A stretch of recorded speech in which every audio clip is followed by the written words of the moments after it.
मोहन सोहन दो भाई थे। सोहन चला जाता है बाहर पढ़ने के लिए। वहाँ उसे शीला मिलती है। वह शीला से बात करता है, फिर उससे शादी करता है और शादी करके घर चला आता है। शीला कहती है कि क्या तुम्हारे भैया हम लोग को मानेंगे और हमको स्थान देंगे अपने घर में। तो सोहन कहता है हाँ, क्यों नहीं, मैं भैया से बात करूँगा, तुम चलो। और कहकर वह उसको लेकर घर आता है। दरवाजा खटखटाता है तो उसकी भाभी कहती है अरे रुको, आ रही हूँ, कौन है। फिर आती है, खोलती है तो देखती है सामने मोहन खड़ा होता है।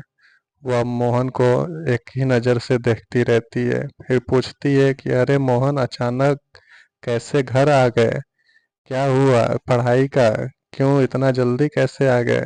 वो कहता है कि हाँ, कुछ सिचुएशन ऐसा था कि घर आना पड़ा, और सारी बातें बताता है। फिर उसके बाद वो कहती है कि चलो ठीक है, आ गए तो बहुत अच्छा लगा तुमको देख के। और फिर मोहन कहता है कि भाभी घर में नहीं बुलाओगी, बाहर ही बात करती रहोगी। तो फिर कहती है अरे मैं तो भूल गई, ये लड़की कौन है जिसको तुम साथ ले आए हो। मोहन कहता है कि पूछ लो उसी से। वो लड़की कहती है कि मैं इनकी पत्नी हूँ, मैं शादी करके इनके साथ आई हूँ।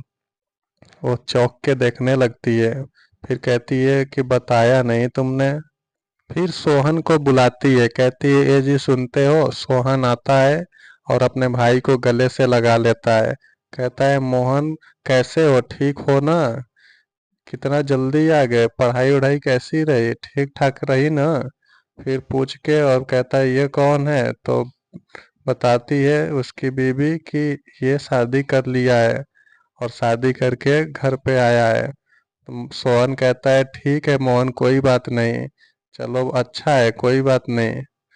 फिर मोहन अपने भाई की तरफ आगे बढ़ता है और भाई का आशीर्वाद लेता है। उधर गांव के लोग तरह तरह की बातें करने लगते हैं कि ये सुनते हो, उस मोहन ने शहर की लड़की से शादी कर लिया है। यह कह के वह तरह तरह की आपस में बातें करने लगते हैं। वो लोग आपस में कहते हैं इससे तो गांव का माहौल खराब हो जाएगा, हर कोई इसी तरह से करेगा। सोहन ने अपने भाई को अच्छी सीख नहीं दी। यही लोग आपस में सब बात कर रहे होते हैं कि ये अच्छा नहीं हुआ, मोहन ने बिना बताए बिना शादी कर लिया, अब गांव का माहौल भी खराब हो जाएगा। वह शहर में गया और देखो क्या करके वापस लौट आए। सारे लोग आपस में यही सारी बातें कर रहे थे और बातें करके फिर वो घर चले जाते हैं। रात होती है, मोहन अपनी बीवी के साथ सो रहा होता है। तभी शीला को अचानक प्यास लगती है। वह सोए सोए पानी मांगने लगती है। वह जोर जोर से पानी मांगती है, लेकिन कोई उठता नहीं है। मोहन साथ ही में सो रहा था, लेकिन एक भी बार वो सुनता नहीं है। जबकि शीला नींद में ही वो पानी मांग रहे थे कि मुझे पानी दो, प्यास लगी है।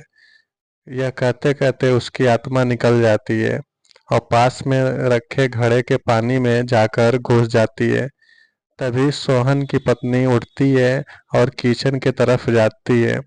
किचन की तरफ जाती है तो देखती है घड़ा खुला था। वो कहती है ढक्कन किसने हटा दिया, लाओ ढक्कन बंद कर दो। और ढक्कन को बंद करके आ करके सो जाती है। तभी उसकी आत्मा उसी में कैद हो जाती है और उसी में रहती है, चिल्लाती है कि मुझे यहाँ से बाहर निकालो, बाहर निकालो। शीला की आत्मा उस मटके में कैद हो जाती है। सुबह मोहन उठता है तो शीला को जगाता है, कहता है शीला उठो, सुबह हो गई, उठो।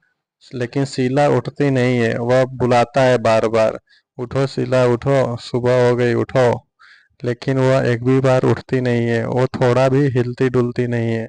उसको हिलाता है लेकिन वो हिलती डुलती नहीं है। फिर वो अपने भैया भाभी को बुलाता है। आवाज उसकी सुनकर उसके भैया भाभी आते हैं। फिर उनको सारी बातें बताता है कि शीला उठ नहीं रही है, मैं सुबह से ही उठा रहा हूँ। वो लोग सुन के और फिर देखते हैं कि हाँ ये तो शीला उठ नहीं रही है। बताते हैं कि देखो मोहन, शीला की मृत्यु हो गई है, वो अब मर चुकी है, अब कभी नहीं उठेगी। उसकी भाभी भी उसको समझाती है लेकिन वह रोने लगता है।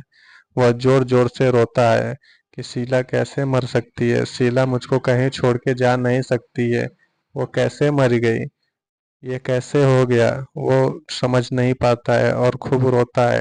अपने भाभी से कहता है कि ऐसा नहीं हो सकता है, ऐसे कैसे हो गया भाभी।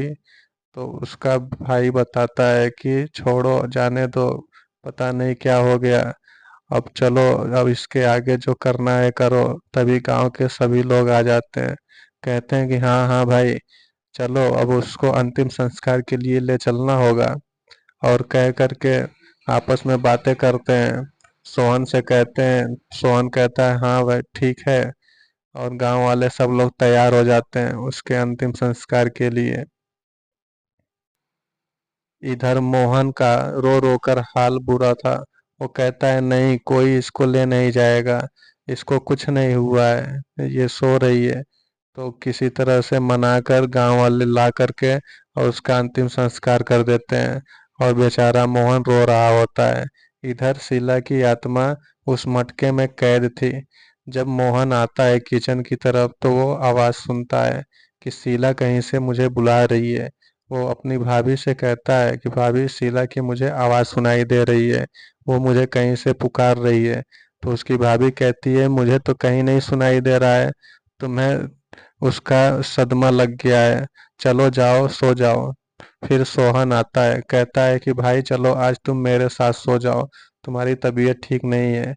तभी मोहन की भाभी सो रही होती है तो उसे भी आवाज सुनाई देती है, शीला मटके में से वो बुला रही होती है। ये सब देखकर अगले सुबह मोहन की भाभी एक तांत्रिक को बुलाती है।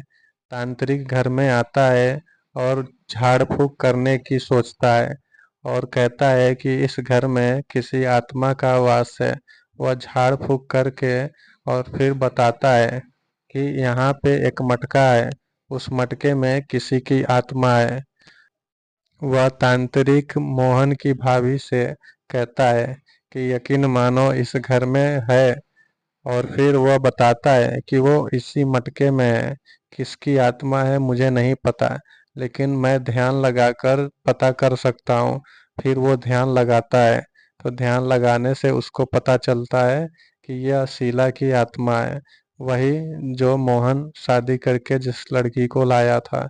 वह कहता है कि मोहन, तुम्हारी बीवी का आत्मा इस मटके में है, वो इसी में कैद हो गई है और उसकी मृत्यु हो गई है। फिर वह बताता है कि इसको एक उपाय है, इस संकट से दूर हो जाने के लिए एक उपाय है। तुम सोहन कहता है कि क्या है पंडित जी, क्या है। तो वह बताता है कि तुम्हें रात के समय में अपने घर से बाहर जाना होगा इस मटके को लेकर के। तो मोहन उस मटके को लेकर के जाता है और ले जाकर पेड़ में बांध देता है। लेकिन मटका ऊपर से गिर के टूट जाता है और चुड़ैल उसमें से बाहर निकल कर आ जाती है। और वह एक एक लोगों को मारने लगती है और बदला लेने लगती है। जिन लोगों ने उसे जलाया था वो सबसे बदला लेने लगती है। मोहन उससे पूछता है कि ऐसा क्यों कर रही हो। तो कहती है मैं किसी को छोड़ूंगी नहीं, जिन लोगों ने मुझे जलाया है मैं सबको मार डालूंगी। इन लोगों ने मुझे जला दिया, मैं जिंदा थी मुझे जला दिया, और मैं मटके में कैद हो गई थी, मुझे इन लोगों ने जला दिया। यही कहकर वह वहां से गायब हो जाती है। मोहन घर आता है, अपने भैया को सारी बातें बताता है कि वो सबको मार डालेगी। फिर मोहन की भाभी फिर से उसी तांत्रिक को बुलाती है। वो तांत्रिक फिर घर पे आता है और कोई उपाय ढूंढने लगता है कि कैसे इससे छुटकारा पाया जाए। फिर उससे कहता है कि हाँ एक उपाय है, इससे छुटकारा पाने का एक उपाय है। तुम्हें उस मटके में फिर से उसको किसी भी तरह से बुलाना होगा। जब वो मटके में घुस जाए तो उसको ले जाके जला देना होगा। मोहन एक उपाय सोचता है और मटके में अपना हाथ फंसाने की नाटक करता है और चिल्लाता है, कहता है, शीला मुझे आकर बचाओ, मैं मटके में फंस गया हूँ, आकर मुझे बचाओ। यह सुनकर शीला, जो कि अब चुड़ैल बन चुकी होती है, वहां आती है और मटके में घुसकर उसके हाथ को बाहर निकाल देती है। तभी मोहन उस पर एक लाल कपड़ा लगा के बांध देता है और मटके को ले जाकर जला देता है। इस प्रकार शीला की आत्मा को शांति मिल जाती है और वह अपने भाई के साथ रहने